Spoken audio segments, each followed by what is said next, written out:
ओम श्री परमात्मने नमः। जगत के पालनहार भगवान विष्णु का आशीर्वाद आप और आपके पूरे परिवार पर सदा बना रहे।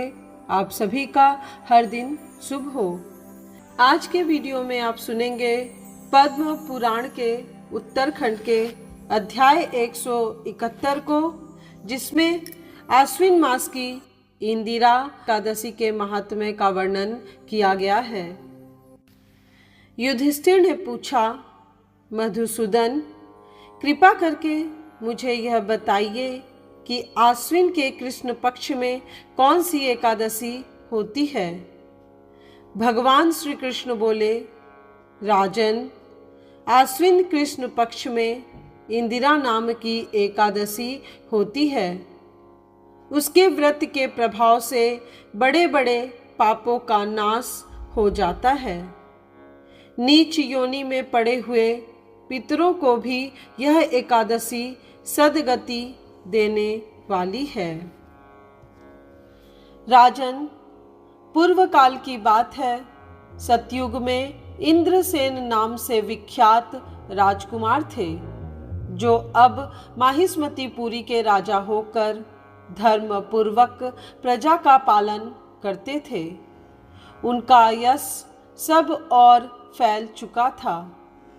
राजा इंद्रसेन भगवान विष्णु की भक्ति में तत्पर हो गोविंद के मोक्षदायक नामों का जप करते हुए समय व्यतीत करते थे और विधि पूर्वक अध्यात्म तत्व के चिंतन में संलग्न रहते थे। एक दिन राजा राजसभा में सुख पूर्वक बैठे हुए थे। इतने ही में देव ऋषि नारद आकाश से उतरकर वहां आ पहुँचे। उन्हें आया देख राजा हाथ जोड़कर खड़े हो गए और विधि पूर्वक पूजन करके उन्हें आसन पर बिठाया। इसके बाद वे इस प्रकार बोले, मुनि श्रेष्ठ, आपकी कृपा से मेरी सर्वथा कुशल है। आज आपके दर्शन से मेरी संपूर्ण यज्ञ क्रियाएं सफल हो गई।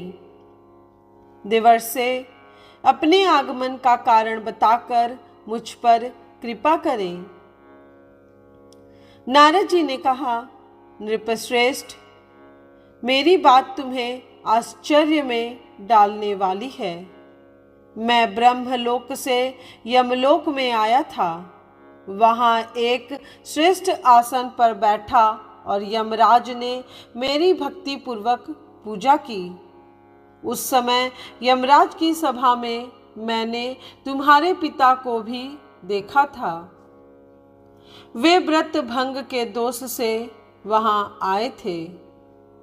राजन, उन्होंने तुमसे कहने के लिए एक संदेश दिया है, उसे सुनो।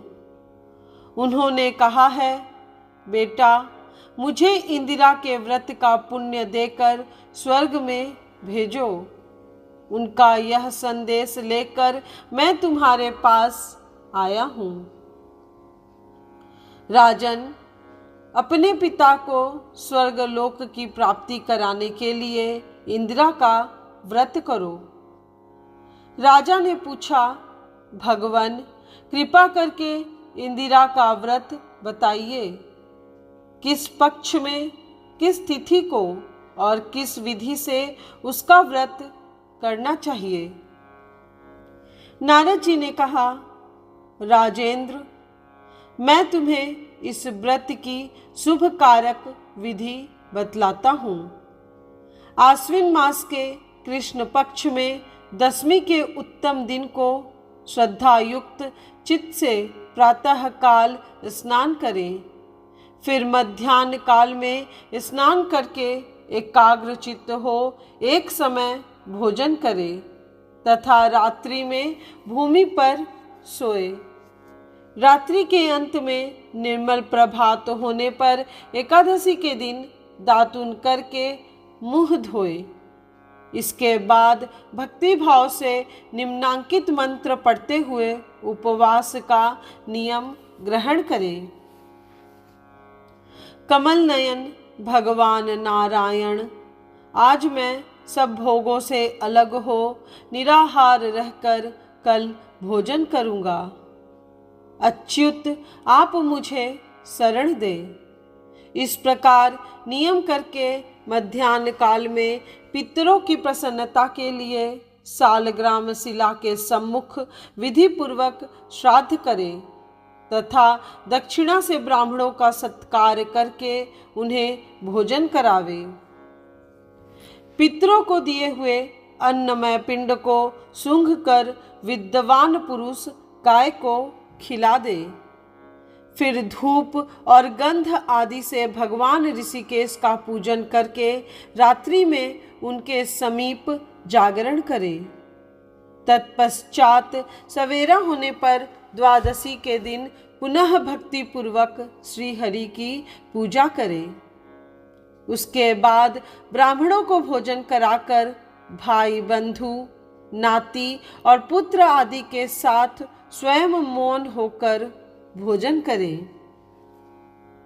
राजन, इस विधि से आलस्य रहित होकर तुम इंदिरा का व्रत करो।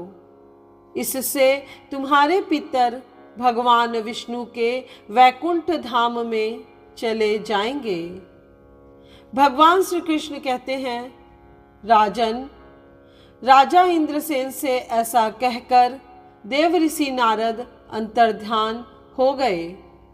राजा ने उनकी बताई हुई विधि से अंतःपुर रानियों, पुत्रों और भृत्यों सहित उस उत्तम व्रत का अनुष्ठान किया। कुंती नंदन व्रत पूर्ण होने पर आकाश से फूलों की वर्षा होने लगी। इंद्रसेन के पिता गरुड़ पर आरूढ़ होकर श्री विष्णु धाम को चले गए और राज ऋषि इंद्रसेन भी अकंटक राज का उपभोग करके अपने पुत्र को राज्य पर बिठाकर स्वयं स्वर्गलोक को चले गए। इस प्रकार मैंने तुम्हारे सामने इंदिरा व्रत के महात्म्य का वर्णन किया है। इसको पढ़ने और सुनने से मनुष्य सब पापों से मुक्त हो जाता है।